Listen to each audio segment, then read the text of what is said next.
Hey everyone, it's Gemma from the Tranquility Loft. So I get asked a lot about what is what with the timetable. What is a flow? What is a vinyasa flow? A vinyasa flow is synchronizing breath through movement. So whenever we move, say we go from a different posture to a different posture, we move with the breath. So it's not like a quick breath, so we don't go like, we'll move the arm like it's slow. A flow is a little bit more upbeat, but it just flows rather than quick jolted movements, and that's what a vinyasa flow is. So it's synchronizing breath through movement, and it does create heat. It's one of your more sort of upbeat yoga practices. So my vinyasa flows are for all levels.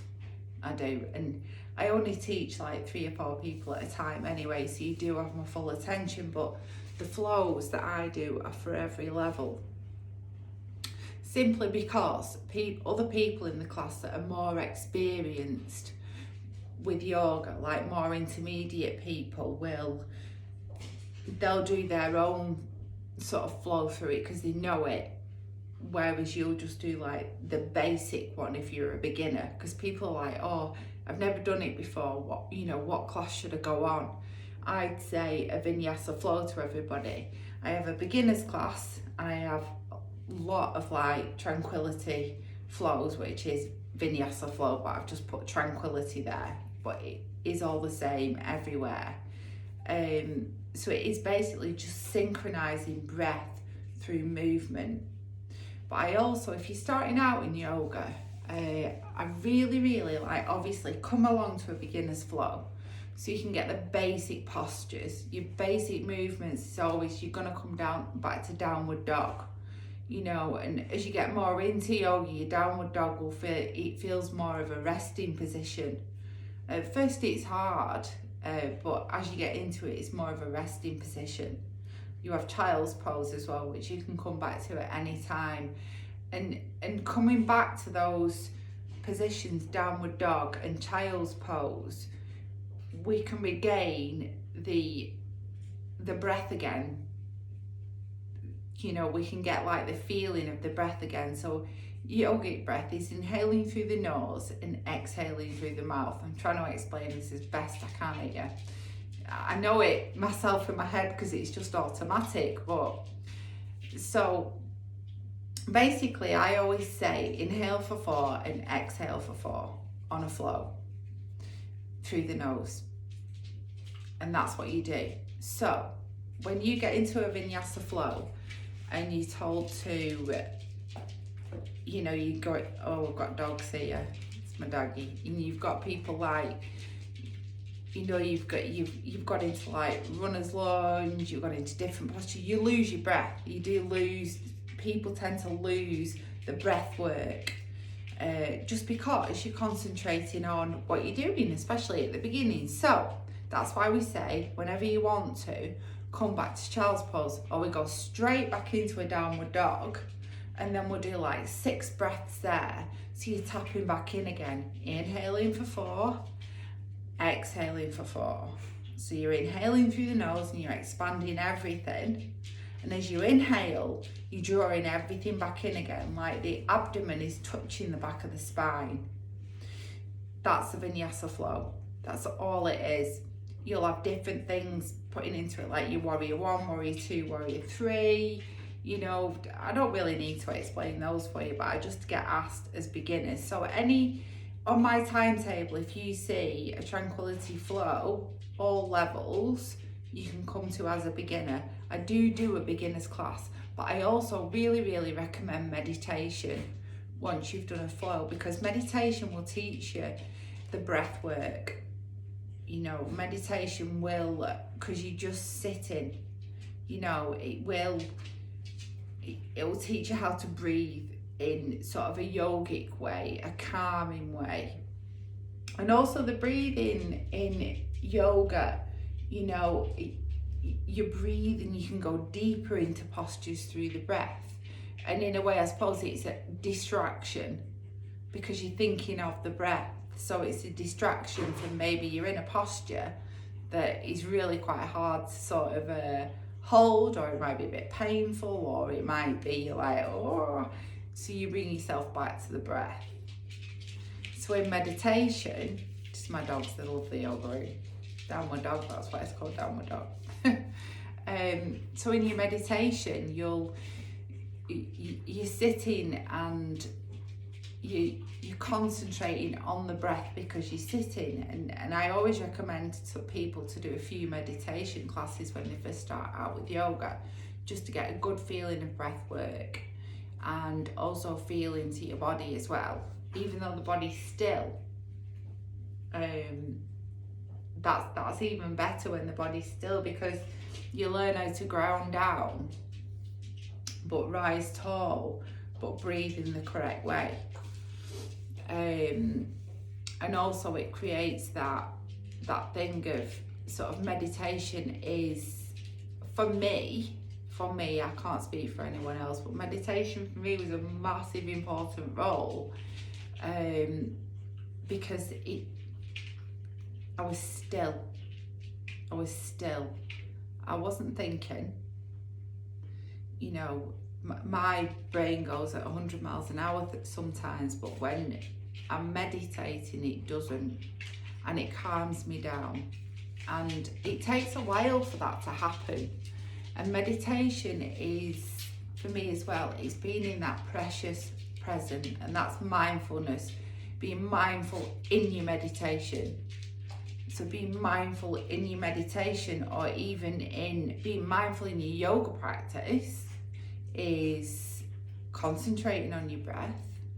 Maybe you've had a little affirmation that you've said to yourself before you started your class, like I am, or you know, just something, I am strong, you know, I am loved, you know, maybe you're using that for it as well. That distracts the mind, so we come out of self, yeah, because when we're in self, it's not really that good sometimes it's okay, but a lot of the time we're spending a lot of time in self, and we're thinking about, oh God, I feel like this, I feel like that, I've got to do this, I've got to do that. But meditation and yoga will bring you into the moment, this precious present, I call it, and it is a precious present because that's all we have, don't we? This moment right now.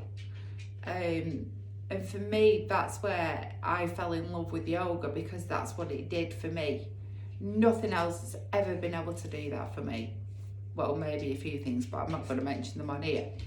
But it's like yoga, not anymore though.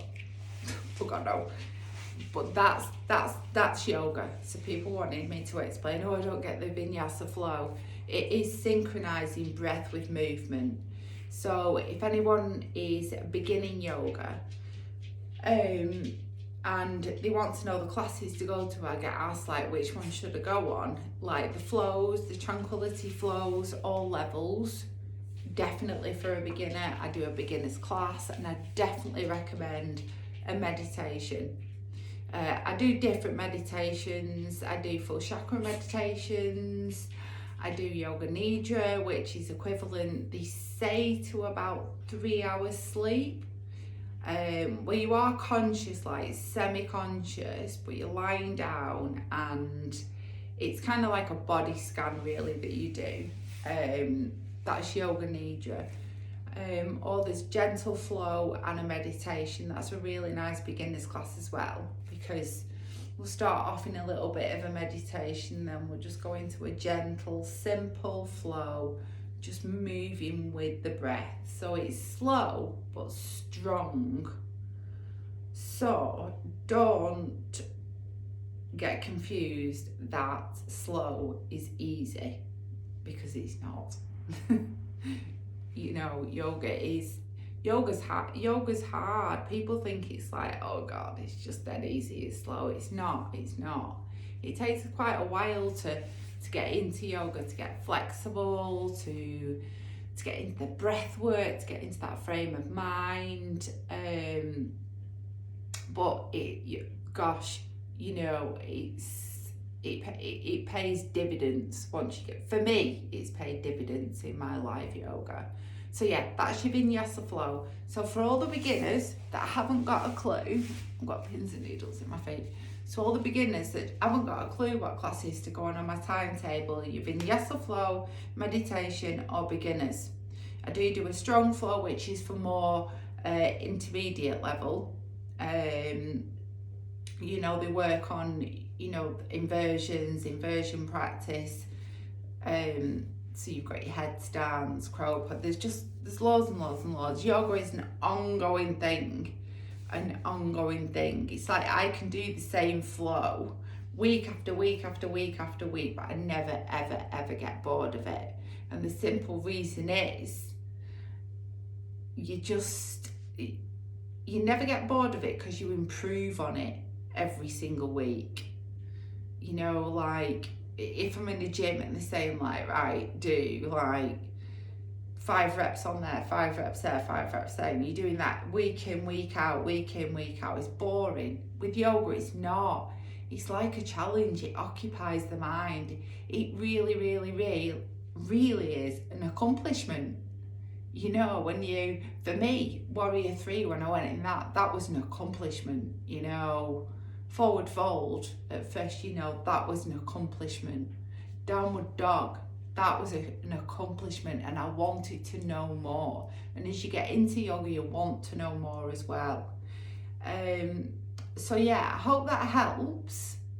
So Vinyasa, it is just synchronizing the breath with the movement. That's all it is. And if you see flow on anything, Vinyasa flow, people call it different names. A flow is synchronizing breath with movement. And yeah, that's about it really. But yes, meditation, I would strongly recommend that someone does a meditation if they're a beginner with yoga. Sit down, get grounded, feel into your body, closing off the eyes, and you start to notice things, and you know, you'll be given a mantra maybe, and it's amazing. It's wonderful. And I never thought I could ever meditate. I never thought I could ever meditate because my head was just and don't get me wrong, some days I'll sit down to meditate and it's just not there for me, you know, but then other days I love it. But yeah, I definitely recommend yoga, and the positives that you get out of yoga is just, it's just huge. You know, it is mind, body and spirit completely. You've got everything in one, absolutely everything in one. So yeah, so if that clears up any questions, I'm glad. And that's it. I've taught for 13 minutes. It's not too bad for me. And it is about 9 o'clock now, so I am going to have a cup of tea and have a sit down. Good night, God bless, and have a good night's sleep. Bye.